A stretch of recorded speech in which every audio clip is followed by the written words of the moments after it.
The smoke was too thick to breathe and the lights were too dim to see, and all she could feel was his hand guiding her. "Don't worry, just follow me," he assured. The party was too late to be at anyway. And finally, in the back room of the strange house, they rested, and quietly he rested his hand upon her. He leaned in forward and completely contradicted her idea of personal space. The rush of blood she felt through her veins was marvelous. She had never been held like this before. She had never been loved like this before.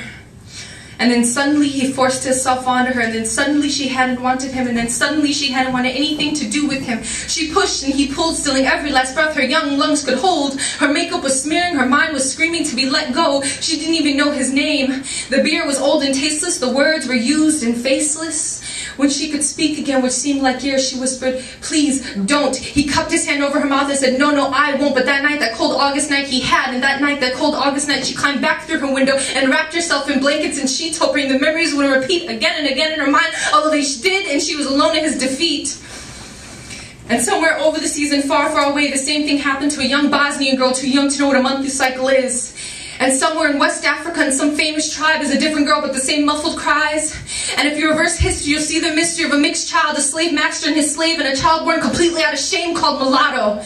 And a young Jewish girl being handled by a German soldier in a way that should never happen.